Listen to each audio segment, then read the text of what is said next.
seperti yang tadi saya sampaikan. Oke. Terima kasih Ustaz. Oke, sami-sami. Ini rumusnya bahwa di dalam Islam itu yang paling berhak atas harta kita itu adalah orang-orang sekitar kita. Itu rumus dulu. Saya ulang ya, yang paling berhak atas harta kita itu adalah orang-orang di sekitar kita. Itu rumus dasar dulu ya, rumus dasar dulu. Jadi kalau sekiranya di sini fuqara masakinnya sudah terpenuhilah kebutuhan dagingnya, sementara yang non jauh di sana itu memang betul-betul membutuhkan, maka monggo silakan dikirim ke sana. Tapi kalau yang di sini saja masih kurang, maka yang lebih utama, saya tidak melarang, cuman yang lebih utama itu yang masyarakat sekitar kita. Jadi monggo silakan dipertimbangkan saja, karena yang pasti yang paling tahu keadaan kita ya kita sendiri kan. Nah, makanya silakan dipertimbangkan. Tapi saya ulang tadi rumusnya, yang paling berhak atas diri kita, yang paling berhak atas harta kita adalah orang-orang sekitar kita. Saya kira itu Pak rumusnya. Wallahu a'lam bishawab. Terima kasih Ustaz. Tadi saya sudah memberikan pertanyaan tadi kan, mungkin sekarang sudah ada yang mau bertanya, silakan. Kayaknya pengen buru-buru pulang karena takut hujan juga. Nah, silakan Pak. Kalau orang Jawa nyebutnya pundalu. Wahai medali alu. Assalamualaikum warahmatullahi wabarakatuh. Nggih, Pak. Assalamualaikum warahmatullahi wabarakatuh. Fatwa secara harfiahnya kan melaksanakan perintah dan lain-lain. Ya. Ada satu riwayat ya Ustaz, riwayatnya Arab Badui ya Ustaz. Ya Rasulullah, menjadilah aku ibadah yang wajib-wajib saja. Oh iya. Apakah dengan yang wajib-wajib saja kualitas takwa kita itu seperti apa Ustaz? Baik. Terima kasih. Bagus. Jadi di dalam Al-Qur'an di surah Fatir ayat 32 Allah menyatakan wa aurasnal kitaba alladzina astafaina min ibadina. Dan kami wariskan Al-Qur'an, kitab Al-Qur'an itu kepada hamba-hamba kami yang kami pilih. Di antara mereka ada yang muktasid, pas-pasan. Ada yang zalimul li nafsih, zalim pada diri sendiri. Ada yang muktasid, pas-pasan. Ada yang sabiqun bil khairati biidznillah, berlomba-lomba dalam kebaikan dengan izin Allah. Nah, kriteria zalimul li nafsi ini berarti dia tidak cocok antara perbuatan dan Al-Qur'annya. Ini zalim, tapi masih diakui sebagai hamba yang terpilih. Jadi selagi dia masih bersyahadat, menerima kebenaran Al-Qur'an, berarti dia masih hamba yang terpilih. Muktasid. Yang kedua zalimul nafsi. Yang kedua muktasid, pas-pasan. Pas-pasan itu gambarannya itu, Pak. Jadi ada dalam kitab Arba'in An-Nawawiyah itu, ya Rasulullah, saya akan kerjakan yang wajib-wajib, yang sunnah boten, yang wajib-wajib saja. Yang haram tidak akan saya halalkan, dan yang halal tidak akan saya haramkan. Apakah cukup untuk saya masuk surga? Kata Nabi, cukup. Seorang itu pergi. Di ayat yang lain Nabi menambahkan, kalau dia jujur dengan pernyataannya, maka cukuplah baginya untuk masuk surga. Jadi kalau panjenengan melaksanakan yang wajib-wajib tok, yang sunnah-sunnah nggak dikerjakan, itu cukup untuk masuk surga. Tapi itu C. Paham nggak? Itu C itu. Gini loh, kalau pas hisab dan mizan itu timbangannya pasnya masuk surga itu, alhamdulillah.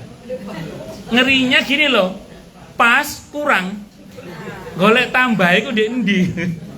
Nyari tambahnya di mana itu. Jadi ya kalau bisa jangan pas-pasan lah.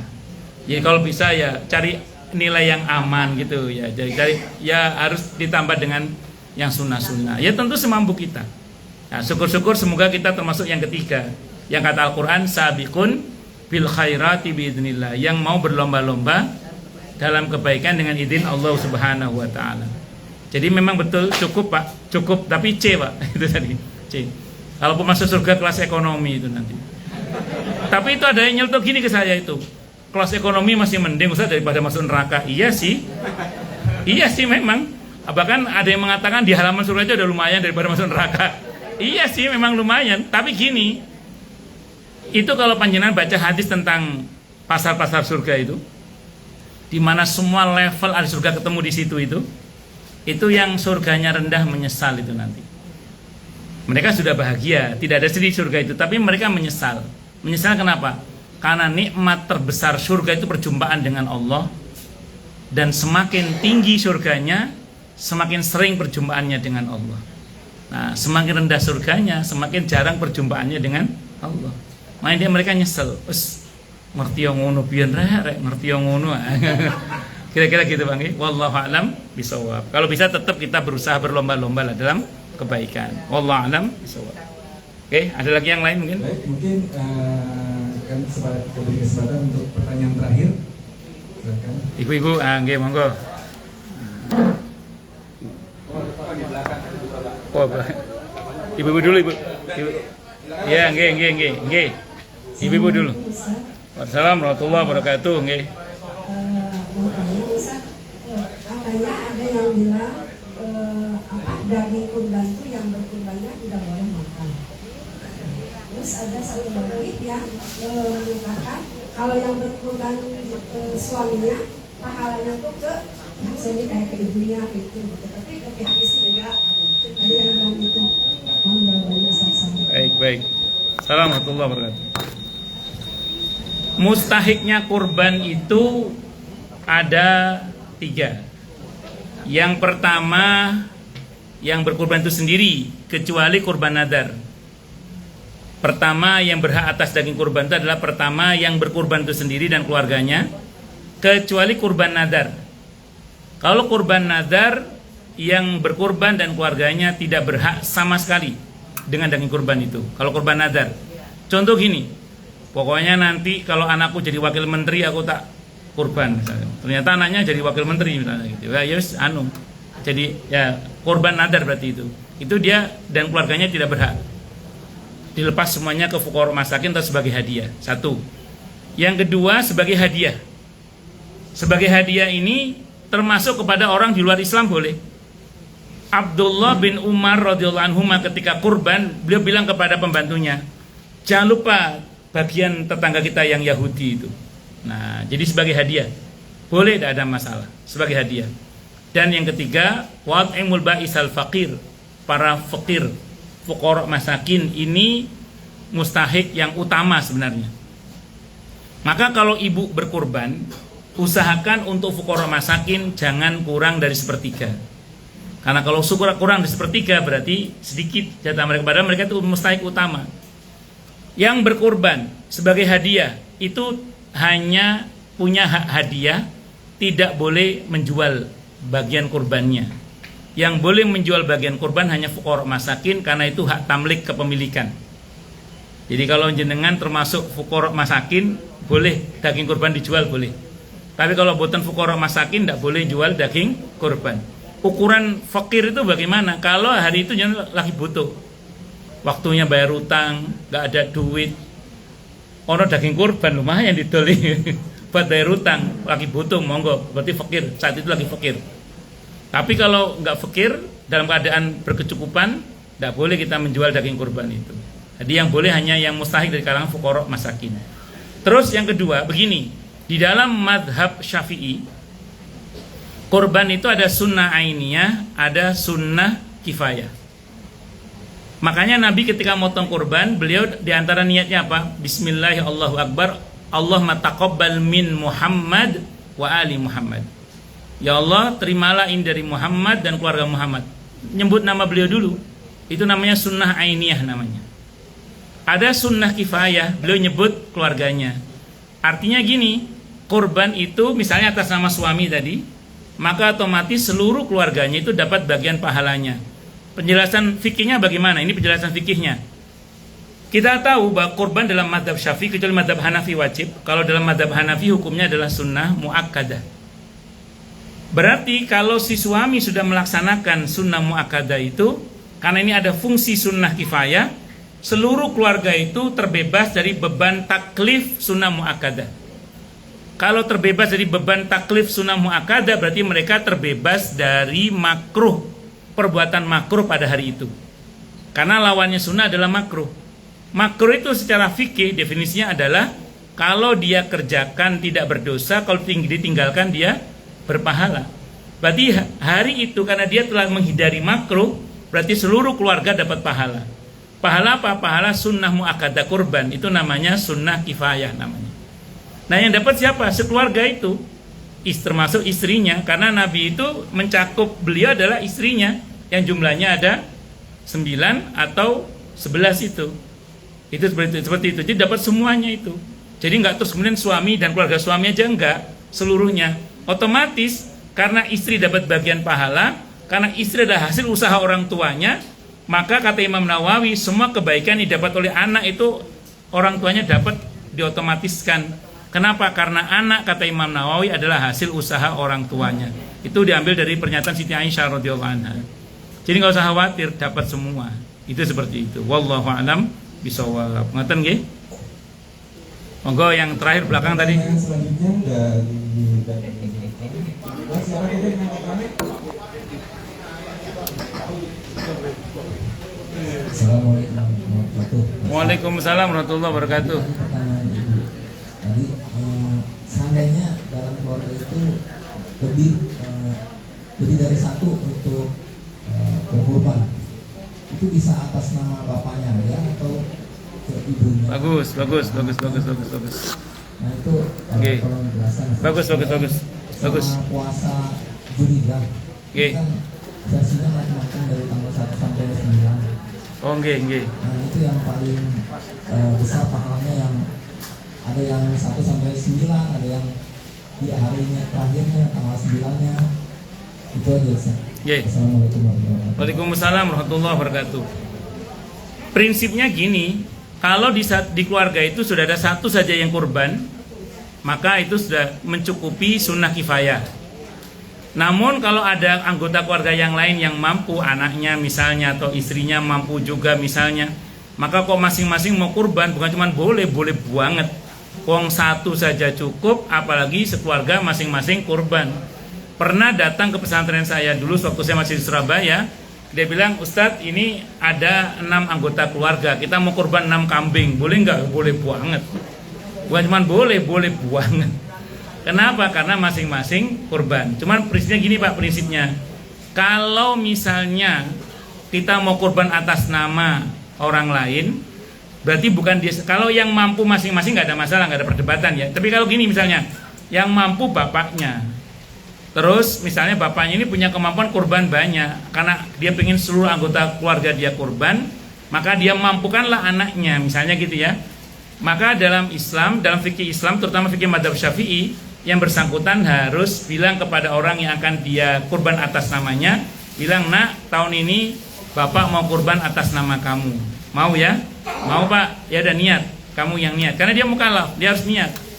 Kalau dia bilang saya tidak mau, misalnya, kenapa? Saya udah kurban sendiri ya. Ya udah, berarti cari yang lain. Kalau mau, kata masuk aja dengan yang bos-bos, yang kurban sapi banyak, kan sayang kalau kurban sapi nggak ada penumpangnya kan. Akhirnya carilah karyawan-karyawan yang tidak mampu. Kita bilang, besok kamu saya mampukan ya kurban atas nama saya. Ya Pak, kalau dia mau jadi. Kalau dia nggak mau, terus suruh niat. Kalau mau, suruh niat ya kurban. Kalau nggak mau, berarti ya cari yang lain yang mau. Mungkin dia sudah kurban di tempat lain mungkin. Saya kira gitu. Ngoten Pak nggih? Wallahu a'lam bishawab. Ya, jadi boleh Pak, tidak ada masalah. Terus kalau mengenai puasa, begini, ada dalam hadis Sahih Bukhari itu dikatakan bahwa puasa yang paling utama adalah setelah Ramadan itu puasa di bulan Allah yang mulia. Bulan Allah yang mulia itu Dzulqa'dah, Dzulhijjah, Muharram, Rajab. Maka ini termasuk bulan yang mulia, termasuk yang dianjurkan kita banyak berpuasa. Dari tanggal 1 Pak, monggo silahkan, sampai tanggal 9 nanti boleh silahkan, tidak ada masalah. Cuman yang khusus khasnya Dzulhijjah itu adalah tanggal 9. Tarwiyah, ya, tarwiyah termasuk yang diutamakan, namun keutamaan di dalamnya ada ulama yang mendhaifkan. Cuman kalau yang sahih itu adalah yang di puasa Arafahnya itu. Tapi secara umum kita berpuasa di 10 hari pertama di bulan Dzulhijjah ini sampai tanggal 9 menurut saya itu disyariatkan secara umum. Wallahu a'lam Bisa. Jadi monggo Pak, kalau kerso dari tanggal 1 sampai tanggal 9 nggih monggo. Kalau tanggal 10 setelah Id kita dilarang berpuasa. Namun sebelum sholat Id kita masih boleh berpuasa karena sunnahnya sebelum sholat itu kita dilarang, bukan dilarang, sunnahnya tidak makan dan minum. Beda sama Idul Fitri. Wallahu a'lam bishawab. Ngoten nggih? Nggih. Teng MC nggih, teng MC nggih. Nggih, monggo. Monggo.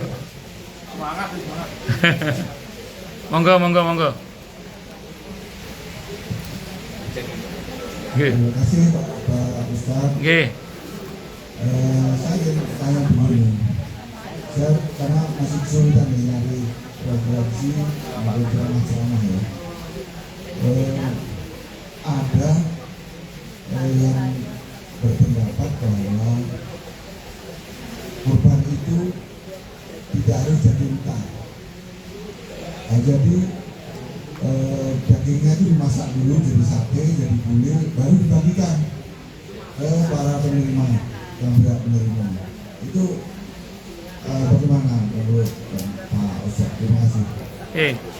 Kalau di fikih aturan dasarnya gini, kalau di fikih itu aturan dasarnya kalau yang bersangkutan kalau akikah itu memang sunnahnya dibagi mateng. Kalau akikah, tapi kalau kurban itu sunnahnya dibagi mentah. Walaupun kalau sebagai hadiah boleh mateng, tapi kepada fuqara masakin sebagian ulama berpendapat harus mentah. Kenapa kok harus mentah? Agar si fuqara masakin punya keleluasaan, apakah akan memakannya, atau akan menyimpannya, atau akan menjualnya. Karena kalau Bapak berikan dalam keadaan matang, fuqara masakin tidak punya pilihan, harus dimakan. Padahal kita tahu daging belum tentu tahan lama. Dan fuqara masakin kan bisa jadi kan pengennya dijemur jadi dendeng karena nggak punya freezer di rumahnya, atau misalnya pengen dijual, tapi gara-gara matang bingung akhirnya. Jadi khusus untuk fuqara masakin kata para ulama harus mentah, jangan matang karena itu hak tamlik, itu hak milik itu. Kalau Bapak matangkan berarti Bapak telah memasaknya tanpa izin dia, kecuali fuqara masakinnya ngomong ke panitia atau ke pengkurban, Pak Haji dibagi mateng aja deh, kita daripada capek-capek masak misalnya, ya monggo silahkan. Berarti atas izin mustahik dari kalangan fuqara masakinnya. Wallahu alam bishawab. Ngeten Pak nggih? Monggo yang lain silakan kalau ada. Apakah masih ada yang bertanya? Itu ada ibu di pojok itu. Oh, sampun. Mak sih ya.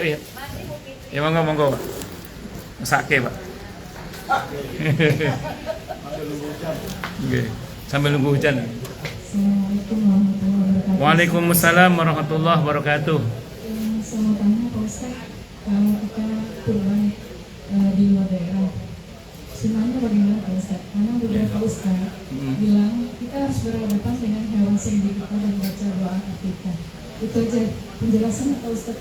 Baik. Terima kasih banyak. Nah, itu bukan keharusan, tapi kesunahan. Jadi kesunahannya memang kalau kita kurban itu kita sunnahnya menyaksikan, tapi nggak wajib. Jadi andaikan pun ibu tidak menyaksikan tetap sah. Malah sunnahnya motong sendiri itu.